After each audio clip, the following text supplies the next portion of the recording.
नमस्कार दोस्तों, स्वागत है आपका हमारे चैनल पर। आज हम आपको सुनाने जा रहे हैं एक पवित्र कथा जो भगवान श्री कृष्ण के साहस, करुणा और पर्यावरण प्रेम का प्रतीक है।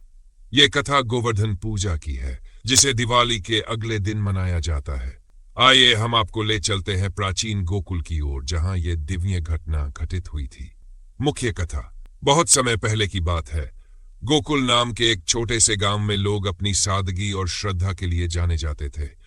हर साल वे इंद्र देवता की पूजा करते थे, ये मानते हुए कि इंद्र देव ही वर्षा करते हैं, जिससे उनकी फसलें लहलहाती हैं और उनका जीवन चलता है। एक दिन नन्हे श्री कृष्ण ने देखा कि सभी गोकुलवासी इंद्र की पूजा की तैयारियों में जुटे हुए हैं। उनकी माता यशोदा भी सुंदर पकवान और प्रसाद बना रही थी। कृष्ण ने मासूमियत से पूछा। कृष्ण का संवाद और जिज्ञासा भरे स्वर में, मैया, ये पूजा किस लिए हो रही है? इंद्रदेव कौन है और हम उनकी पूजा क्यों कर रहे हैं? माता यशोदा मुस्कुराई और समझाया, लल्ला, इंद्रदेव वर्षा के देवता हैं। उनकी कृपा से हमारी फसलें हरी भरी होती है, इसी कारण हम उनकी पूजा करते हैं। लेकिन श्री कृष्ण ने फिर सवाल किया, मैया, अगर हमारी गायें दूध देती है, गोवर्धन पर्वत घास देता है और किसान मेहनत करते हैं, तो असली श्रेय इन्हें क्यों न दिया जाए? हमें अपने गोवर्धन पर्वत, अपनी धरती और अपनी प्रकृति की पूजा करनी चाहिए। गोवर्धन पूजा का आरंभ। गोकुलवासियों ने नन्हे श्री कृष्ण की बात मानी। इस साल उन्होंने इंद्र की पूजा छोड़कर गोवर्धन पर्वत की पूजा करने का निर्णय लिया। सभी ने मिलकर गोवर्धन पर्वत के पास एक भव्य अन्नकूट तैयार किया, जिसमें सैकड़ों तरह के पकवान और मिठाइयां थी। सबने गायों, पेड़ पौधों और गोवर्धन पर्वत का आभार व्यक्त किया। लेकिन इंद्रदेव को यह सहन नहीं हुआ। उनका अहंकार आहत हुआ। उन्होंने गोकुल को सबक सिखाने का निश्चय किया। आकाश में काले बादल छा गए, बिजली कड़कने लगी और मूसलधार बारिश शुरू हो गई। पानी के तेज बहाव ने गोकुल को घेर लिया।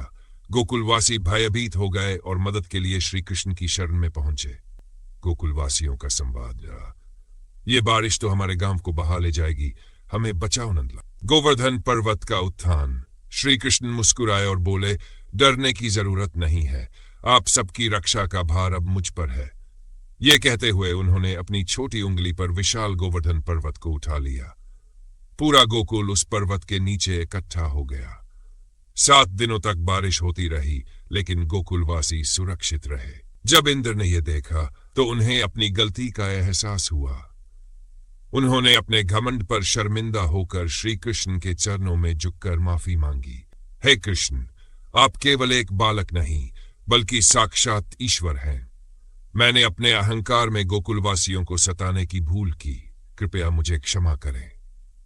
श्री कृष्ण ने इंद्र को क्षमा कर दिया और उन्हें विनम्रता का पाठ सिखाया। इस तरह गोवर्धन पूजा की यह पवित्र कथा समाप्त हुई। दोस्तों, इस कथा का संदेश बहुत गहरा है। यह हमें सिखाती है कि घमंड का त्याग करें और प्रकृति का सम्मान करें। गोवर्धन पूजा केवल भगवान श्री कृष्ण की पूजा नहीं, बल्कि हमारी धरती माता और प्रकृति के प्रति आभार व्यक्त करने का भी पर्व है। अगर आपको ये कथा पसंद आई हो तो इसे अपने प्रियजनों के साथ साझा करें और हमारे चैनल को सब्सक्राइब करना न भूलें। फिर मिलेंगे एक और रोचक और प्रेरणादायक कथा के साथ। धन्यवाद।